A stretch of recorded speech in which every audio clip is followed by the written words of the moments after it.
Hola, bienvenidos a un podcast más de su consentido programa que se llama Adoremos Podcast.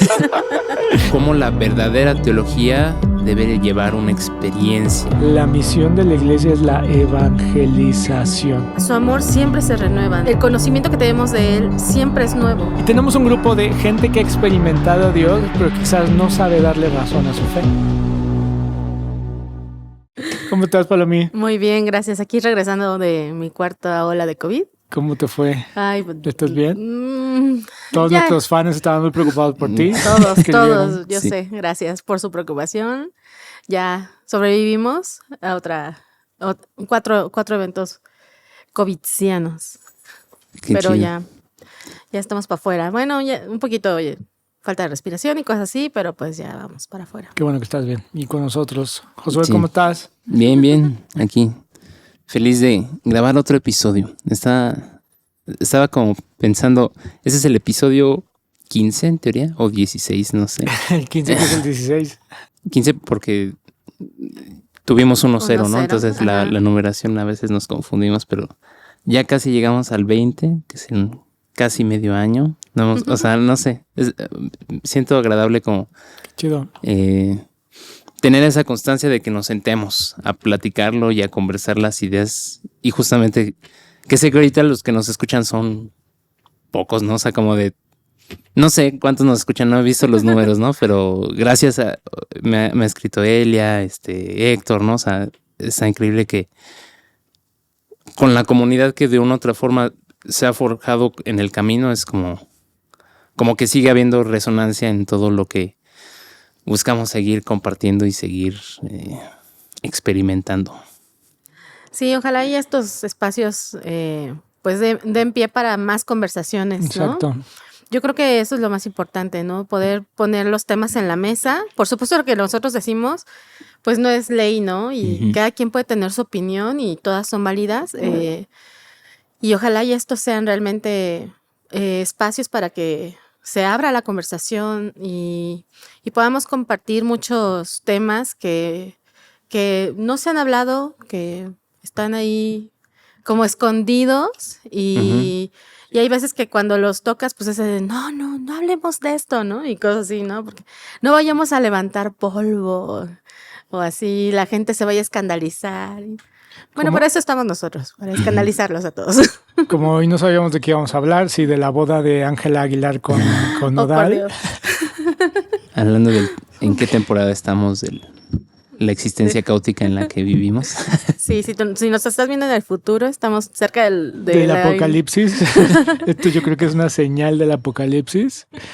Probablemente sea un sello de la Biblia que se ha abierto. Del libro de la vida. No, así es que Oh, por Dios. yo nunca he sido fatalista ni nada. de esta gente que predica que Jesús viene. O sea, Obvio. no sé si pasa mañana, pero puede ser que ya estemos más cerca de ese evento después de esto. Sí, un evento apocalíptico al canon. Sí. También vienen los Juegos Olímpicos, están en puerta. Mañana, sí. Y pues ojalá y sean Exacto. muy buenos para México. Pero bueno. Entonces intentaremos no volvernos un ventaneando católico. No sé si lo logremos, pero bueno. ¿De qué vamos a hablar hoy, José? Sí, pues justamente porque estamos en esta onda de buscar seguir compartiendo. En la semana como surgió esta idea de... Y yo lo he escuchado antes, lo escuché predicar a Haas, que es la directora de MXSM, y justamente para poner en contexto un poco de lo que queremos compartir y sacar como nuestra semilla, esta conversación de la idea de... Hemos hablado anteriormente como la onda de cuando nos acercamos a Dios o cuando buscamos conocerlo, entenderlo, nos encontramos con el término de la teología, ¿no? O nos encontramos con que hay un estudio para estudiar a Dios, ¿no? O para buscar medio entenderlo. Tan, tan, tan. Y justamente, ¿no? O sea, como recuerdo que ella una vez compartió esta onda de que cómo la verdadera teología debe llevar una experiencia, ¿no? Y lo que pensaba, les lancé la idea aquí, ¿no? Y Y las conversaciones previo al podcast siempre son las mejores porque es como de ¿y qué vamos a hablar? ¿Y tiene sentido o no tiene sentido? O, o está raro, ¿no? O sea, pero esa onda de teología experimental, ¿no? Y eso, ninguno... Bueno, no sé si Pero experimental o experiencial. Me quedo ahorita con esa inquietud. Sí, justamente surge el término de la frase como verdadera teología es experimental porque el verdadero conocimiento lleva experiencia, ¿no? Que supongo que viene de eso, ¿no? Y a lo mejor podemos hablar un poco de eso como, no sé si alguno tenga una noción de a qué se refiere con la teología, busca estudiar a Dios, pero los estudios creo que llevan sus procesos, ¿no? Para convertirse en ciencia, ¿no? Y digo, no sé si aplica, ¿no? A todas las ciencias, pero siempre hay como un proceso de una hipótesis, como una tesis y el momento de experimentar, ¿no? Para llegar a una conclusión. Entonces, creo que esa es como la idea que traía como de... Y eso, no nos vamos a meter en términos teológicos, pues más bien es como también es como la idea de marcar como un título que cause como una curiosidad de a qué nos referimos con esto, ¿no? Y a lo mejor podremos en algún momento traer a un teólogo, ¿no? Y hablar. Pero, o sea, creo que esta parte de la experiencia, ¿no? Y fíjate que ahorita me hiciste acordar que una de las cosas que yo critico mucho de mi profesión, de la psicología, es que la psicología actual, la moderna, de hecho no sé si ustedes sepan, pero la psicología se derivó o fue una, voy a decir desviación, no por la palabra de desviado, sino que tomó un detour. Una rama de la filosofía. Y eso es un problema muy severo.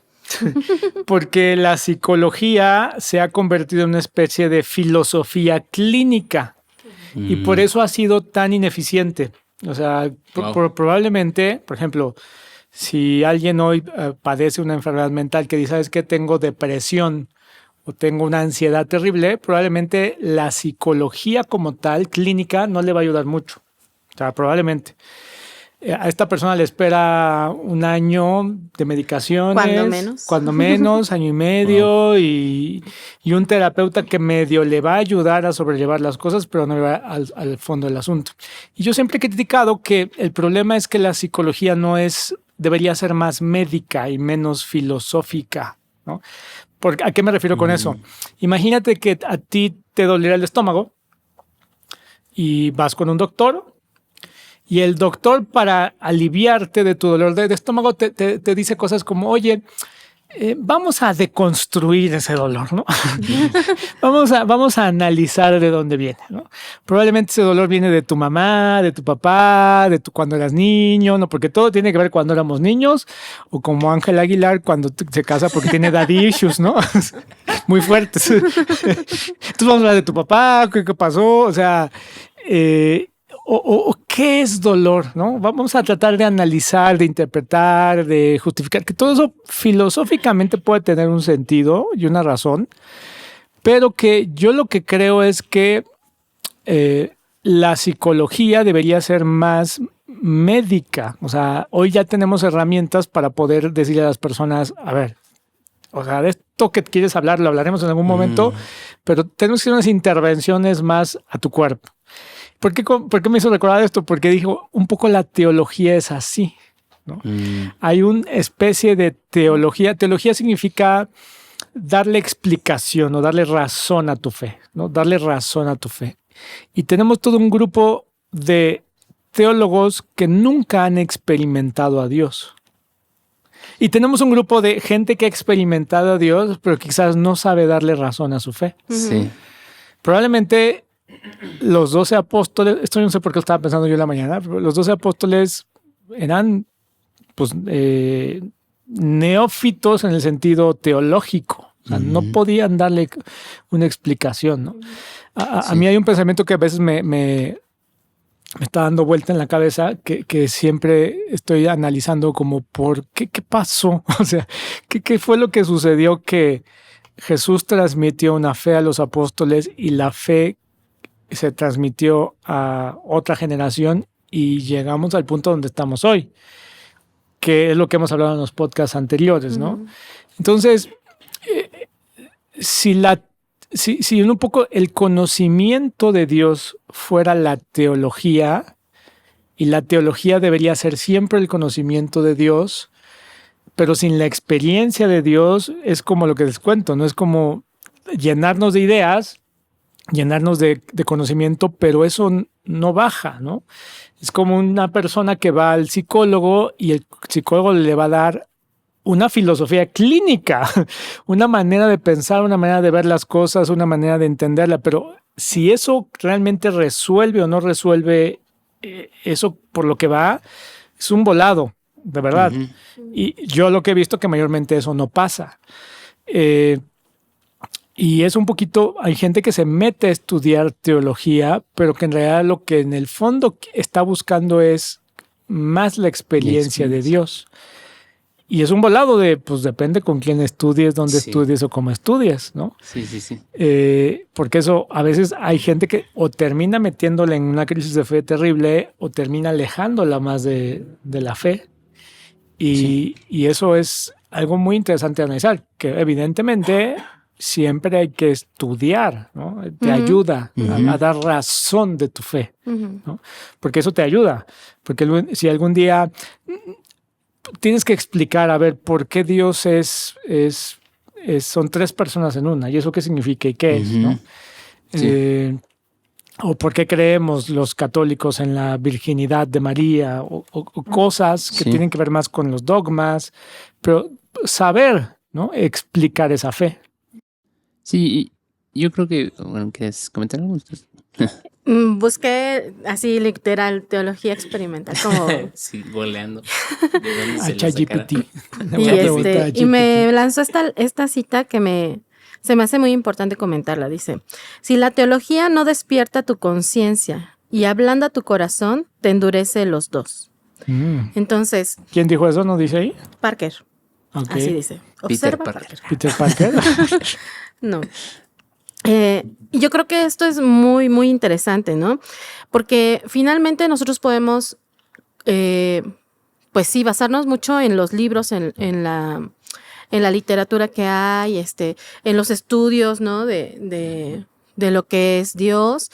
Y pues tanto así que hay licenciaturas en teología, ¿no? O sea, hay gente que pues, se echa sus 3, 4 años de estudio, dentro de una escuela y tratando de entender toda esta complejidad de lo que es Dios, ¿no?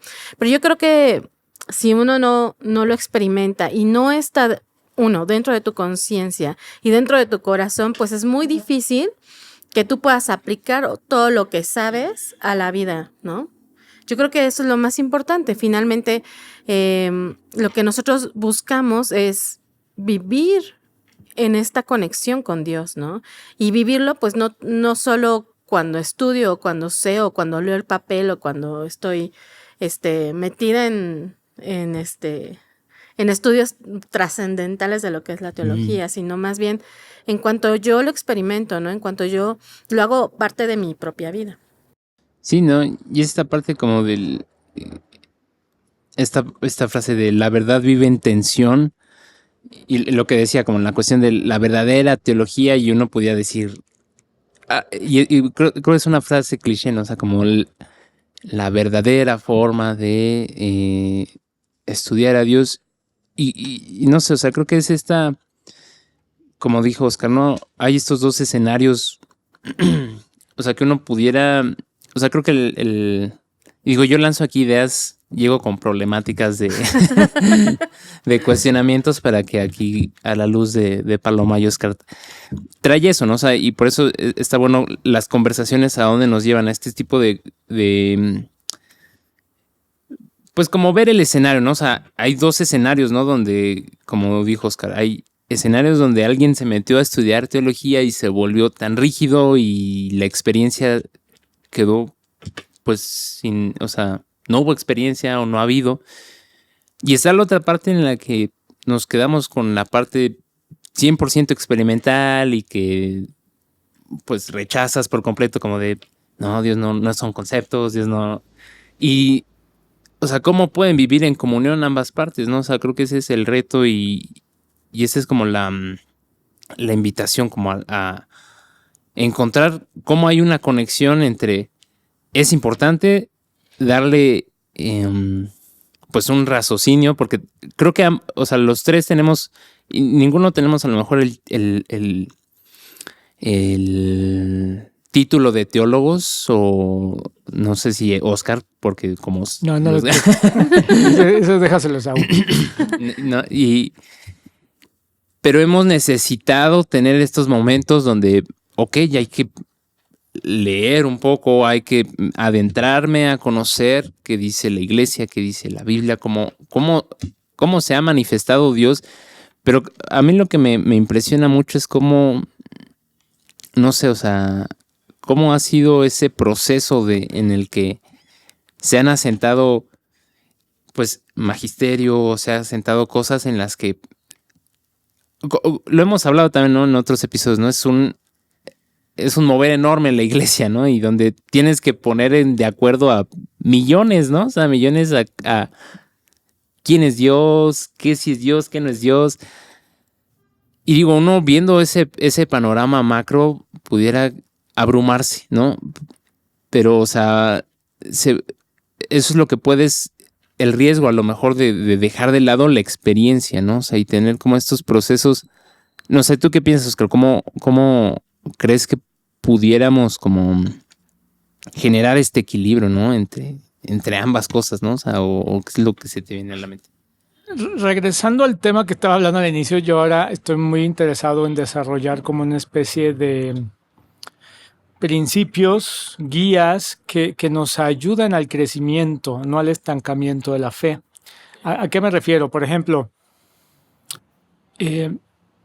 si tú analizas lo que hoy escuchamos en las voces prominentes, tanto de la iglesia cristiana como de la iglesia católica, la manera de pensar que tienen estas personas que dicen cualquiera, de cualquier bando, ¿no? De cualquier grupo, sí, de cualquier coto de poder que se crea, no es nada diferente a lo que pensaban los judíos en la época de Jesús. O sea, hay algo inherente en el ser humano. Inherente me refiero a el ser humano tiene una condición, algunos dirían imperfecta, otros dirían perfectible. Algunos de los que estudiaron teología dirían perfectible, otros dirían pues caída. Eso no nos importa ahorita.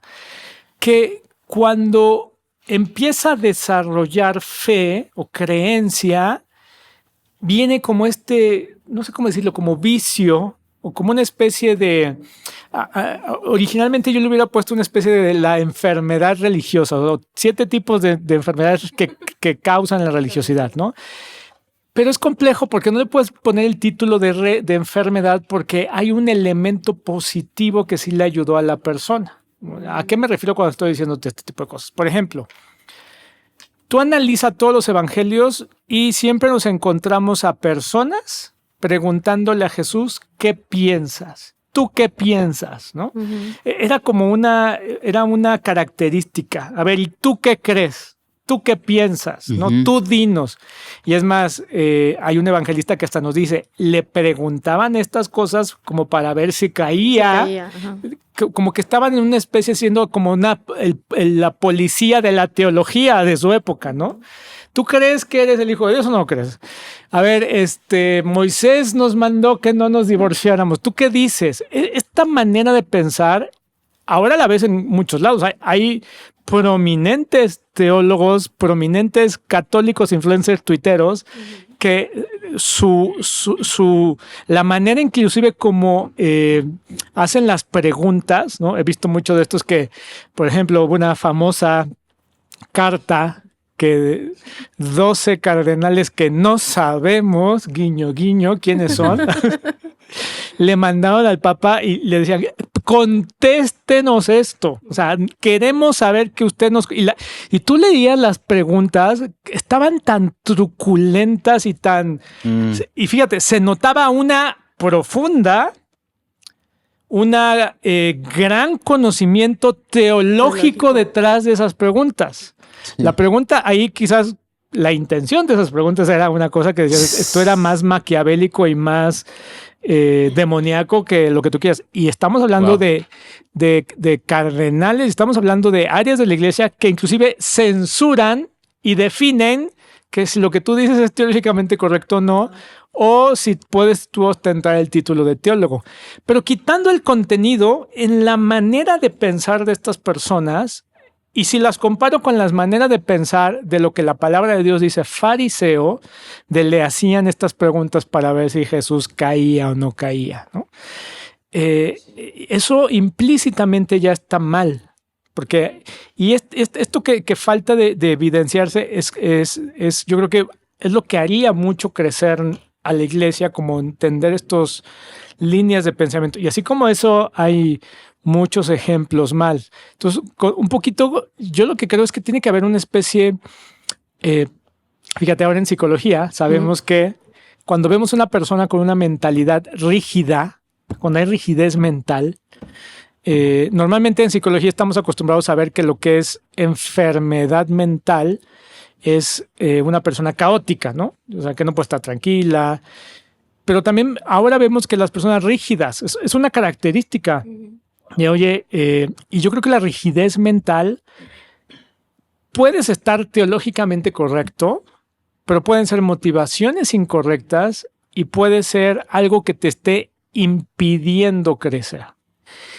Y cuando algo te impide crecer, probablemente te estanca y te aleja, ¿no? Y yo creo que la teología experimental, ¿no? Es una manera diferente. Hay otra cosa que se llama teología sistémica, ¿no? O sistemática, que es la que sistemáticamente se enseña para poder entender estos conceptos complejos de entender, ¿no? De hecho, por eso los sacerdotes, antes de estudiar teología, les enseñan filosofía, ¿no? Pero volvemos a lo mismo, ¿no?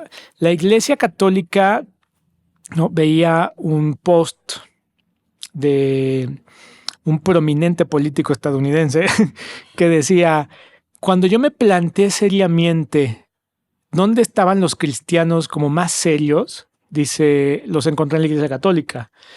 Y creo que se convirtió el catolicismo a raíz de eso.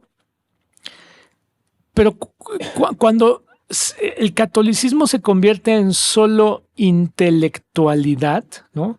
Creo que se pierde un poco, ¿no? Y se vuelve un poco hasta idólatra, ¿no? Porque somos la religión de la intelectualidad, la religión de la filosofía, que por sí mismo tiene un objetivo muy bueno, pero que a veces yo creo que sobrepasa y porque deja de lado el objetivo primordial, ¿no? O sea, tan solo el Papa Francisco tuvo que salir a hacer una reestructura de todo el Vaticano para decirles a todas las áreas de la Santa Sede, a ver, la misión de la Iglesia es la evangelización.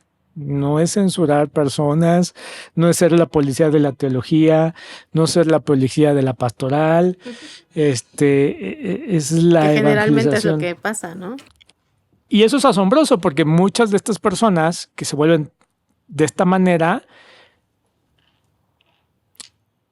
podrías tú, y yo creo que el análisis de esto para mí sería que cada quien se cuestione, oye, ¿y dónde está mi evangelización? ¿No?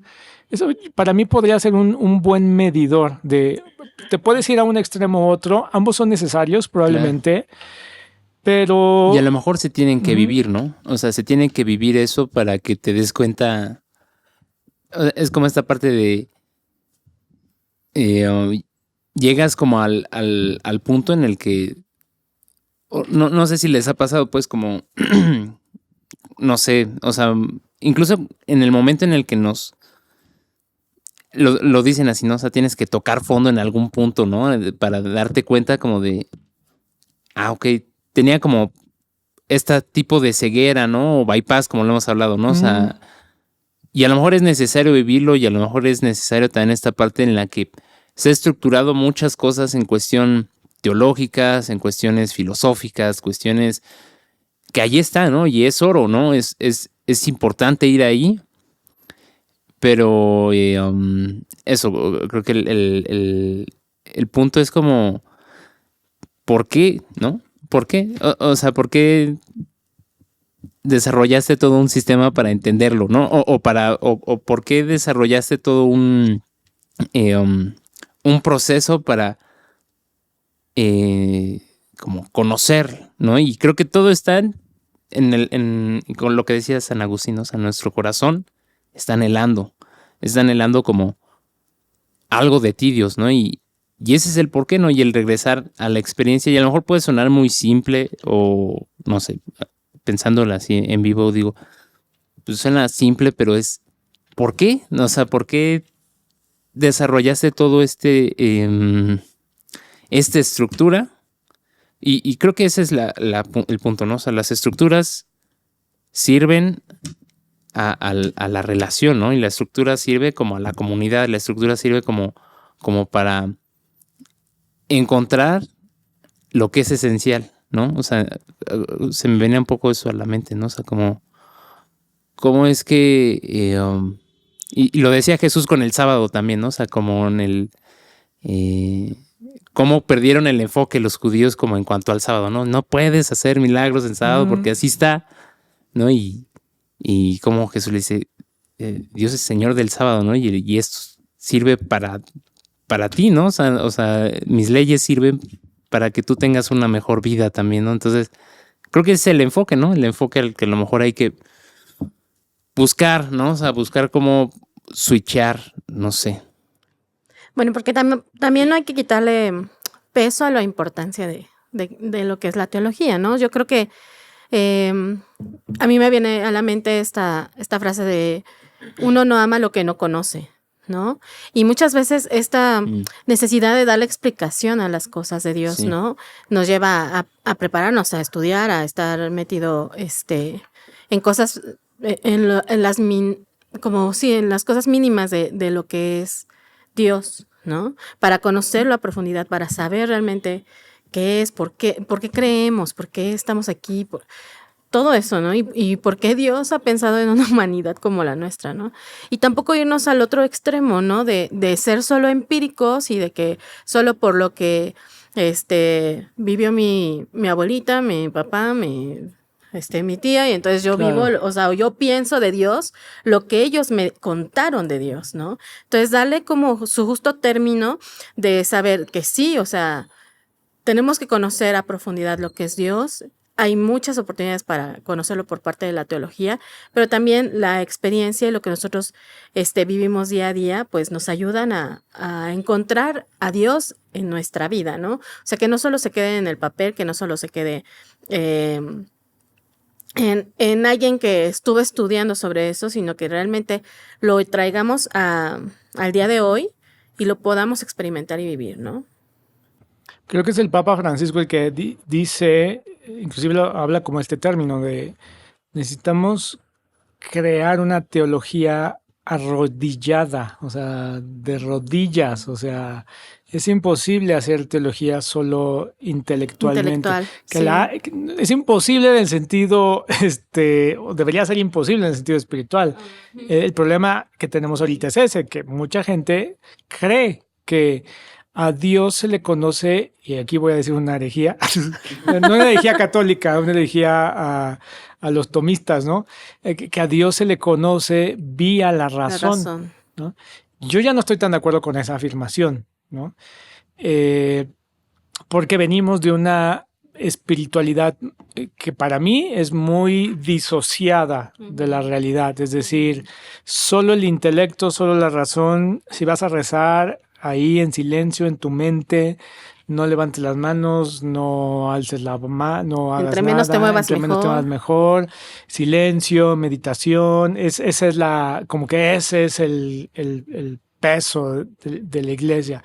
Pues sí, pero 100 años después, 200 años después, 400 años después, tenemos un problema en que mucha gente no se le transmite la fe de esa manera. Sí, no. Y que lo que vemos que está suscitándose es lo contrario, es un despertar del Espíritu de Dios en la gente del conocimiento. Yo creo que ambas, para mí esa manera de pensar, y entiendo desde dónde se dice, cómo se dice, está incompleta y se tiene que actualizar en un cierto sentido. Y esa es la teología también un poco experimental, de ver lo que Dios está haciendo experimentalmente. A ver, las más grandes teologías que tenemos en la iglesia fueron hechas por grandes místicos que en su momento, cuando ellos estaban empezando a decir o a hablar lo que ellos, la explicación de la fe o de la experiencia que ellos estaban dando, habían tenido con Dios la razón, no hay uno solo que no haya sido condenado o perseguido por los grandes teólogos de su época. Sí, o sea, el momento, sí, y esto es una manera de pensar, no solamente de la Iglesia Católica, esto es inherente en el ser humano. O sea, cuando el ser humano plantea o propone una idea novedosa, el status quo dice, no, estás mal, se rechaza y muchas veces te condena, ¿no? Vete de aquí, no te queremos ver, ¿no? Me pongo a pensar, por ejemplo, muchas de estas personas que hoy decimos son doctores de la iglesia, son teólogos no porque hicieron un examen de teología, sino por la experiencia de Dios que tuvieron, y a lo largo de los años esta experiencia fue probada, fue discernida y fue empezando a ser abrazada de tal manera, ¿no? Por ejemplo, me viene a la mente una gran mística que se llama la Madre Juliana, ¿no? En donde muchos teólogos coinciden que no ha habido teología más pura, más perfecta, más grande que haya cambiado a la historia de la iglesia, ¿no? Para quien no conozca a la Madre Juliana, búsquela, ¿no? Sí. ¿No? Pero ella tenía un anhelo de preguntarle, oye Dios, ¿por qué existo? ¿No? O sea, era su gran interrogante, ¿por qué existe todo esto? ¿No? Y ella simple y sencillamente le empiezan a Dios a revelar, a hablar, ¿por qué existo? Por amor, punto. ¿Y por qué haces estas cosas conmigo? Por amor. ¿Y cómo voy a existir? Con amor. ¿Y cómo es posible que Dios sea Padre e Hijo? Por amor. Y este es el amor del Padre con el Hijo y el amor del Hijo con el Espíritu. O sea, ella, podemos decir que creó como esta teología del amor, ¿no? Wow.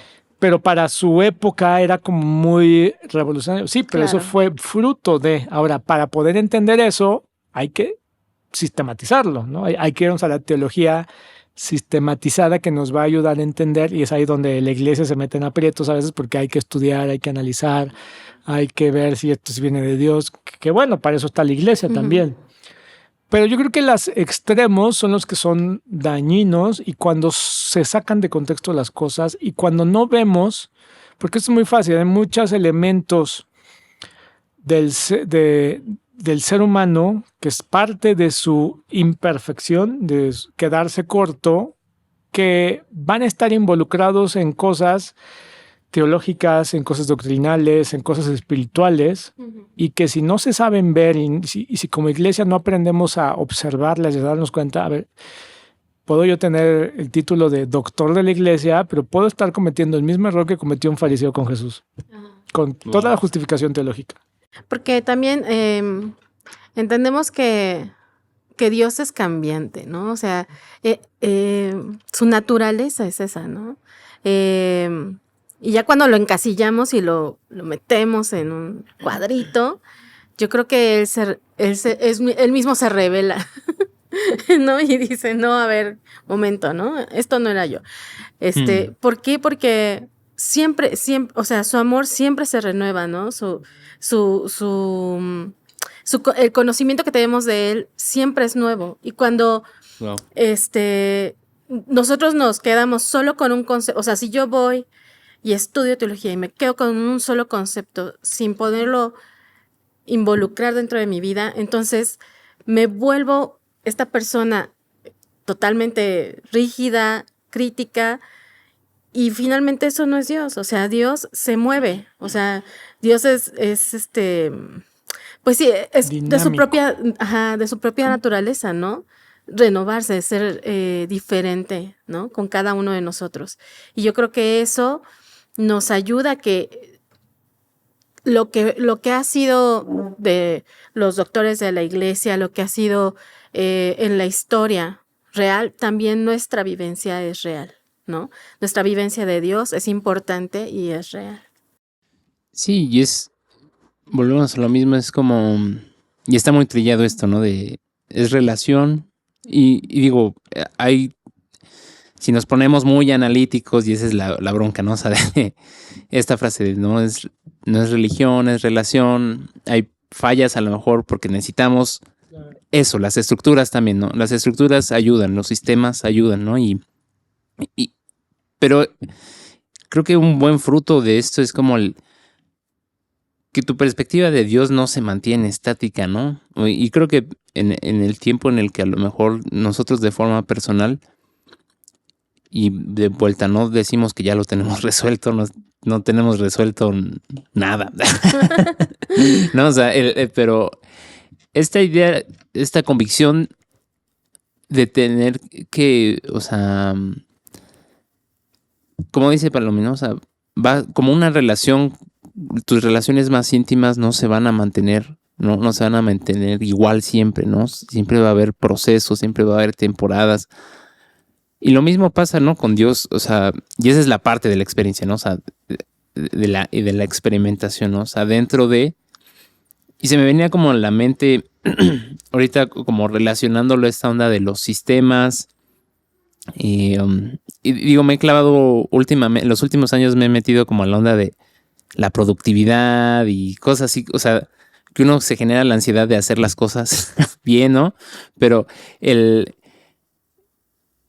encontrar sistemas que funcionen, o sea, dentro de lo que te importa, dentro de lo que es esencial para ti, pueden ser probados por medio de los hábitos que generas día a día, ¿no? Y creo que los hábitos aquí pudieran ser como esa experimentación, ¿no? Hay un sistema mayor, ¿no? Hay algo a lo que puedes ir que no va a ser negociable, ¿no? Que no va a ser como... que no se va a mover de ahí, ¿no? O sea, entender que Dios son Padre, Hijo, Espíritu Santo, y hay muchas cosas para ir a estudiar eso, ¿no? Y hay mucho en revelación con el Espíritu que Dios ha traído como revelación, ¿no? De eso. Pero hay hábitos personales en nuestro día a día que van a ir como... Y es ahí como la onda en la que creo que muchos pudiéramos... Los muy analíticos pudiéramos entrar en conflicto de... No, porque lo vas a dejar a interpretación personal. Y los muy liberales van a decir, no, pero es que esa es una relación personal, ¿no? Estás controlando. Entonces, como que me venía esa onda, ¿no? O sea, los hábitos... Y a nivel humano también, o sea, creo que los hábitos son como esta declaración de identidad de quién eres, ¿no? Y yo hago esto porque soy hijo de Dios, o yo hago esto porque sé que Dios es mi papá, ¿no? O estas convicciones ya personales que vas experimentando en el día a día son las que hay que mantener esa flexibilidad, yo siento, ¿no? Y lo hemos hablado en otros episodios, ¿no? Como cuál es un fruto bueno de que estás creciendo es que te estás haciendo flexible, ¿no? Y estás rompiendo con esta onda de ser duro. Exacto. ¿No? Y que tanto te daña, ¿no? O sea, sí, y yo creo que a veces se pierde de vista cuál es el objetivo y el propósito. En la iglesia, en general en el cristianismo no hablamos mucho sobre esto que se llama la conciencia, pero conciencia no la conciencia moral, ¿no? Sino esta capacidad de observar y darnos cuenta qué está pasando, ¿no? El ser humano vive en automático y no se da cuenta, ¿no? Ayer que iba yo a la parroquia a misa, cuando yo me di cuenta estaba en el súper. Dije, ¿por qué estás en el súper? Sí. Porque siempre que voy al súper tomo el mismo camino. Pero te dije, no, pues yo iba a la misa, ¿no? Entonces me salí. Pero así el ser humano es muy... Comúnmente vivimos así hasta que cuando tomas conciencia, caray, ya me desvié, ya no llegué a donde quería llegar. Yo quería crecer espiritualmente, acabé diciéndole a todo el mundo que somos unos fariseos, ¿no? O acabé convirtiéndome en la policía de la doctrina o en el defensor de la fe, que yo siempre he dicho, dígame dónde en toda la revelación cristiana, Dios dice que la fe necesita ser defendida, ¿no? Como si Dios no pudiera defenderse él solito, ¿no? Sí. Entonces te termina perdiendo y perdemos mucho de vista que en un cierto sentido de relación, el fruto de la relación es la madurez, ¿no? Los niños que están con sus papás, probablemente lo que los niños necesitan es aprender crecer, a madurar, ¿no? ¿Cuál es la medida, ¿no? Hoy en la mañana me salí a correr, ¿no? Y cuando iba corriendo llegué a una zona donde estaban pues muchas mujeres con sus perritos haciendo yoga. No sé si era un grupo de mamás de perros que hacemos yoga. y veía a los perritos que estaban así, pero no se le movían al lado de la mamá. No se movía. Yo decía, moriría por tener un perro así. Porque yo tengo 2 huskies, ¿no? Y un husky probablemente se quedaría 30 segundos ahí, pero un husky tiene la naturaleza de la curiosidad y él ya se va para allá. Y llegando allá ve otro perro y se quiere ir para allá. Y estando allá, nos vemos, voy a adelantar a la casa, ¿no? Son muy libres, son muy independientes, ¿no? Y ahí me cayó el 20 a mí, ¿por qué me caen tan bien los huskies? Porque yo creo que si de todas las razas perrunas que más se parece al ser humano, probablemente son los huskies, porque todos nosotros somos así. Nosotros anhelamos la libertad. Y fíjate, cuando nos casamos, ¿no? Como la Ángela, o cuando tenemos un hijo, o cuando en cualquier relación, nuestra obsesión es el control. ¿A poco no? Tratamos a las personas como si fueran un perrito, no. Tú te sientas aquí y no te mueves. Y me esperas aquí y hasta que termine yo mi yoga de mamás, ¿no? Y no grites y no hagas, ¿no? Y hasta con el esposo es así, ¿no? No te muevas y no le hables, y no veas WhatsApp y contéstame a esta hora, ¿no? Queremos como controlar. Y ahí a mí me cayó el 20 de decir, qué curioso, porque tratamos al otro como un objeto y probablemente si yo estuviera en relación así no me encantaría. Es más, por eso quizás me alejo de mi mamá y de mi papá, porque ellos quieren un perrito obediente que esté sentado ahí. Cuando, pues yo soy un husky que curiosamente dice, yo quiero ir para allá, ¿no? Y quiero ver qué hay de aquel lado, ¿no? Y quiero, oye, ¿qué están haciendo los evangélicos allá, no? Oye, ¿qué es esto que aprenden, no? ¿Para qué? Claro, ¿qué es lo que yo necesito enseñarle a un husky? Hay momentos en que le tengo que decir, no puedes ir para allá, no te voy a dejar ir para allá porque eres tan curioso que hasta me vas a dejar de ver y te vas a perder, ¿no? O no te vas a fijar que hay un coche y tú quieres ir a ver al gato que está enfrente y te va a atropellar el coche. Pero, ¿qué necesita el husky? ¿Que lo amarre todo el día o que lo tenga en una jaula? No. Probablemente al perro que es así, al menos husky, y diría yo al humano que es así, que no habla, que no dice, que ha perdido su capacidad de ser curioso, algo muy grave le ha pasado. Y tampoco es sano y natural. Entonces, yo decía, la relación con Dios es así. Sí. Dios nos va enseñando a madurar, a llevarnos a un punto, a una palabra que nos da, en la iglesia, a los cristianos, nos da terror. Nos da terror. Que es la palabra libertad. ¿No? Si nuestro enfoque es madurar cristianos católicos para que sean libres, ¿no?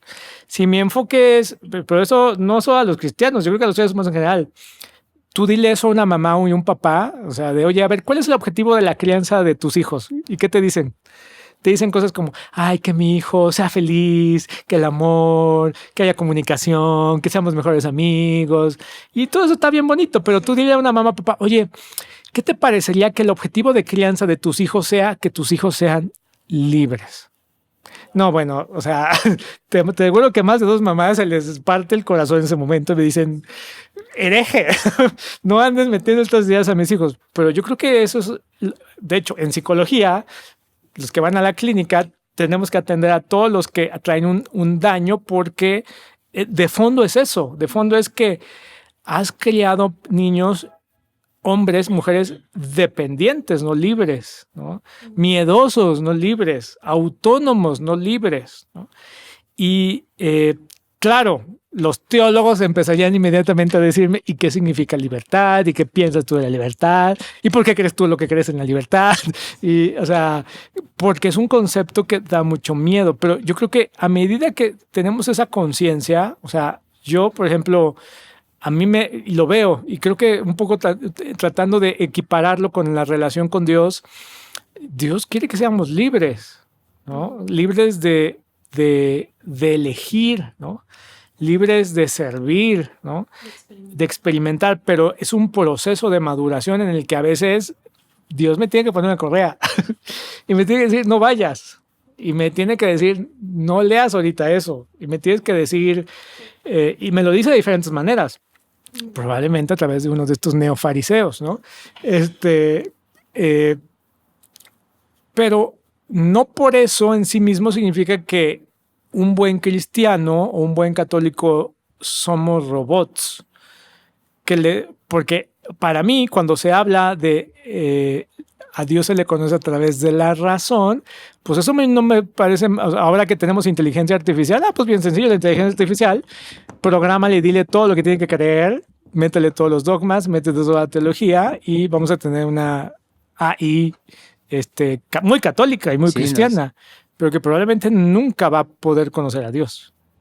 Pero eso es lo que está pasando experiencialmente en la iglesia. La autonomía progresiva que decía el Mauricio. Autonomía progresiva. Ese concepto teológico no lo pongo en duda. ¿De dónde lo sacó? No. Además, si se le ocurrió en ese bar ese que los llevó, yo no fui, fueron ellos. Para que vean que Dios se revela en todos lados. En todos lados. En todos lados, ¿no? Definitivamente.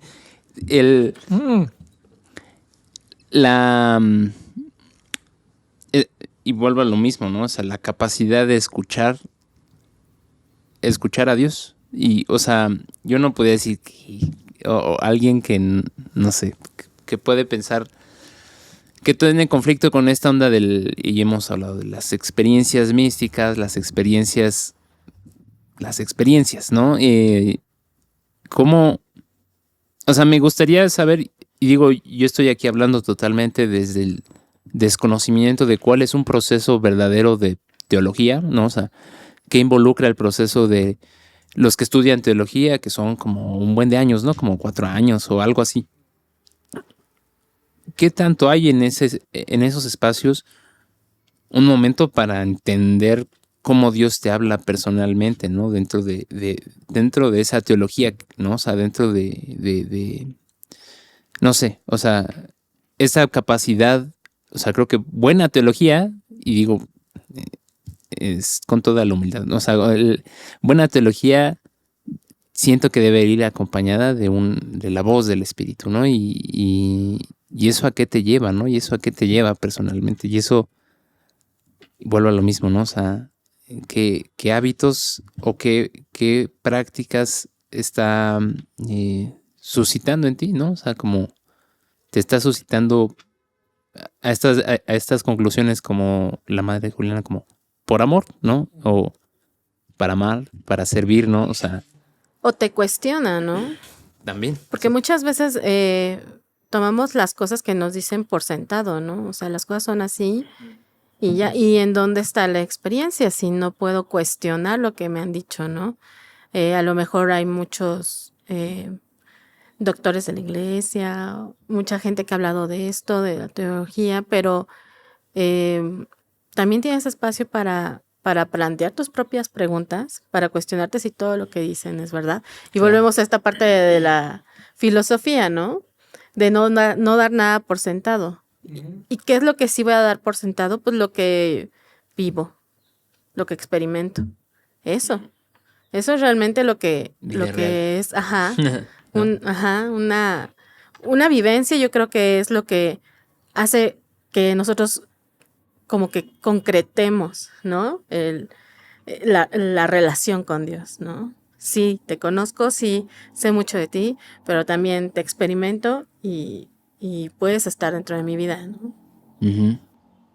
Es muy profundo porque a final de cuentas, y yo creo que eso termina siendo la vida cristiana, pues sí, hay un tema relacional de Dios que lo que importa es cómo va creciendo esa relación y cómo Dios se relaciona contigo y cómo tú te relacionaste con Él y contestaste. Y eso es lo que va a trascender. junto contigo, ¿no? Con tu ser, con tu espíritu, ¿no? Va a trascender la existencia y eso es lo que debe de pesar, la relación, ¿no? Como bien decías, ¿no? Hay un cúmulo de gente que podríamos decir, a ver, Jesús fue un revolucionario, Jesús no fundó una iglesia, él fundó un movimiento, Jesús no fundó una escuela teológica, ¿no? Jesús no fundó una escuela teológica, ni filosófica. Vamos a empezar, ¿no? Jesús inició, algunos dirían una revolución, otros dirían, no, hay que pintar a Jesús como revolucionario, aunque lo fue, ¿no? Sí.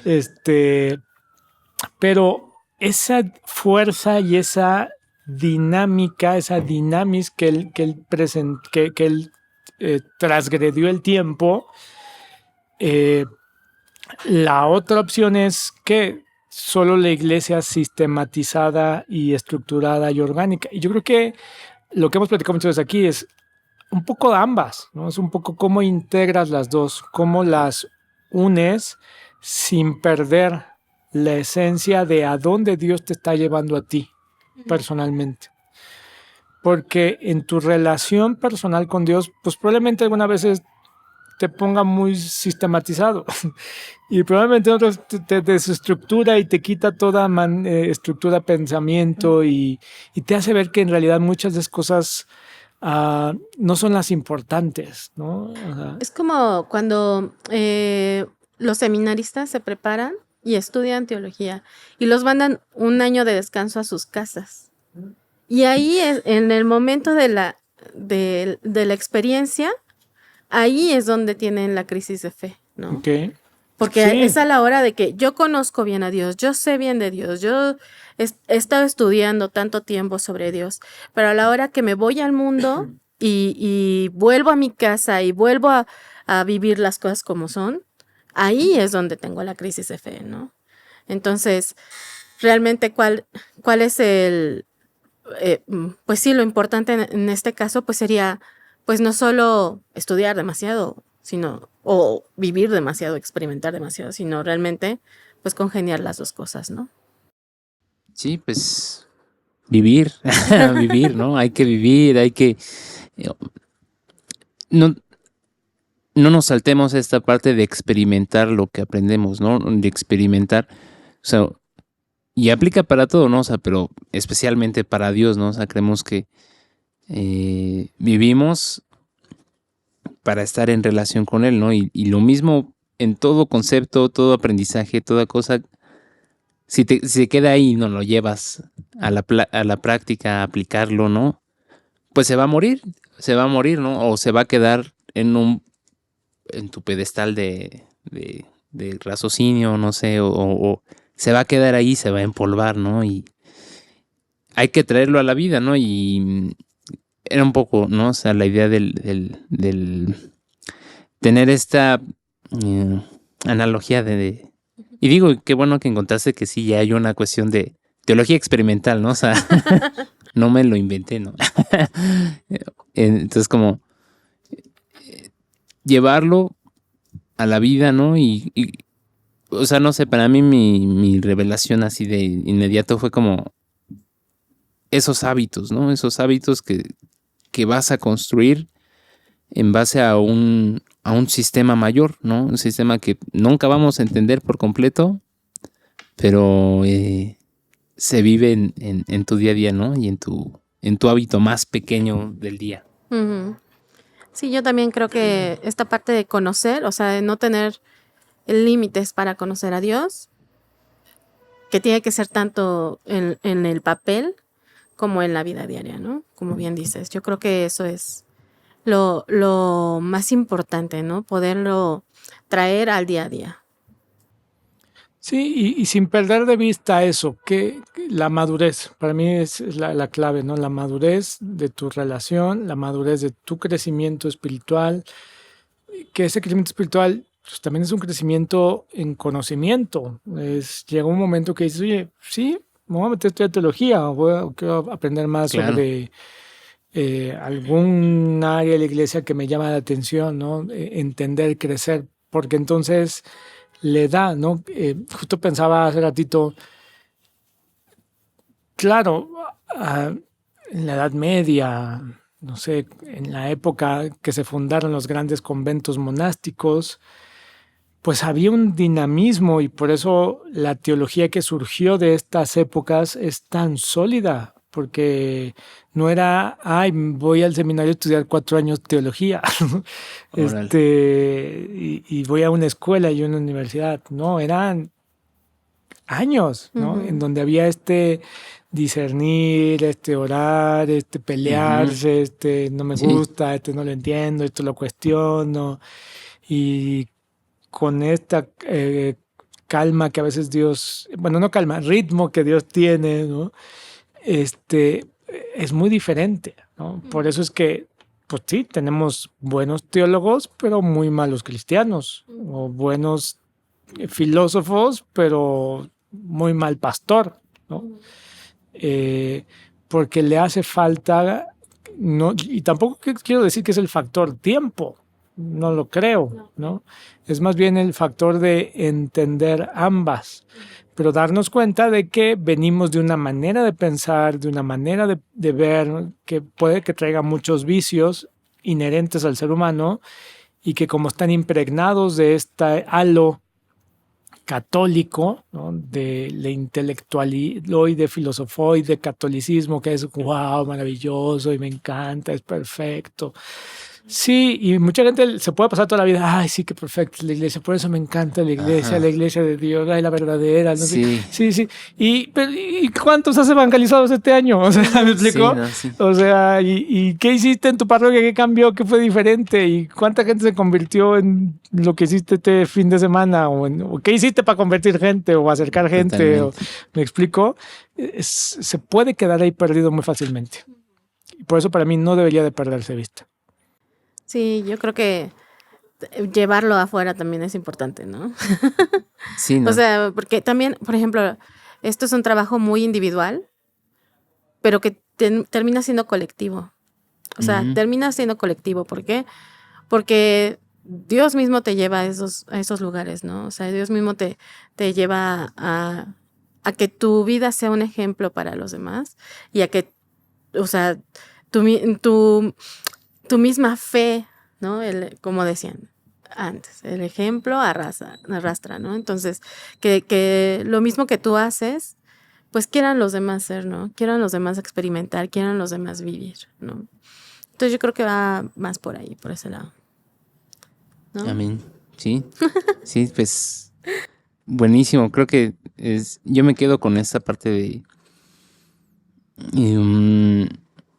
quitarnos de tener la vanidad de tener una teología perfecta, ¿no? Y eso, o sea, puede ser que sí, pero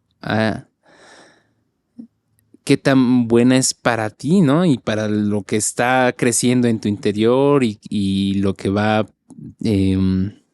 dar fruto en tu familia, en eso, o sea, creo que era un poco la idea de venir a conversar un poco de eso. No sé si quieran cerrar con sus últimos.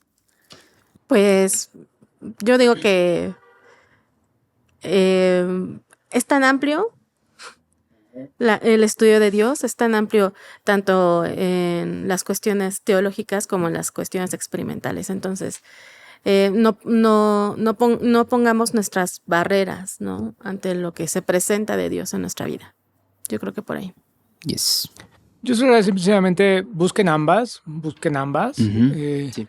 pero observa, ¿no? Si tu conocimiento teológico te sirve solo para volverte la policía de la teología, en lo que dijeron en ese podcast está mal, tú dijiste esto y no debiste haber escuchado. Saludos a Sani. No sé, Dios no es así, es así, no, ese concepto.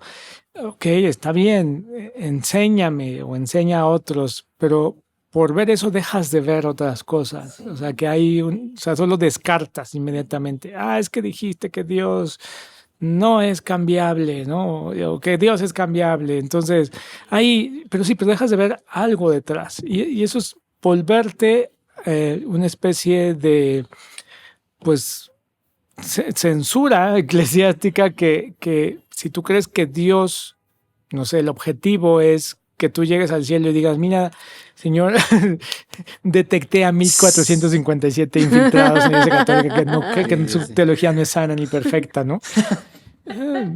Probablemente la respuesta de Dios te va a asombrar mucho, ¿no? Sí. Y probablemente también te ayuda a ver, oye, Dios está, o sea, porque pensamos que la herejía, la imprecisión teológica es como una especie de, como de una pared con la que chocas y chin, la persona se murió ahí, ¿no?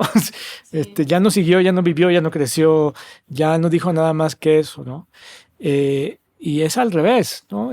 Hay todo un proceso y a mí por eso me encanta el pontificado del Papa Francisco, porque así es, ¿no? El Papa Francisco dice cosas que a los teólogos no les encanta, no les gusta, y que cómo extrañamos al Papa Ratzinger, porque era un teólogo perfecto, su teología era, pues sí, pero excelsima. Ok, perfecto, ¿no? Pero no porque la teología del Papa no sea como la del Papa Ratzinger, no significa que haya una teología por la que probablemente aún no la tenemos sistematizada y que probablemente aún se está creando porque estamos en esa fase experimental, ¿no? Hay algo mucho más profundo que Dios está a través del Papa Francisco haciendo en su iglesia y que en 300 años se van a sorprender cuando quizás el Papa Francisco ya es doctor de la iglesia. No lo sé, puede ser, ¿no? Pero para mí sería eso, no perder eso de vista. Pues nos vemos el siguiente episodio. Muchas gracias. Déjanos en los comentarios, escriba, comente, refute, cuéntanos más chismes. Aclárenos y venga a nuestro podcast. Listo. Gracias por escuchar a todos. Nos vemos. ¡Yay!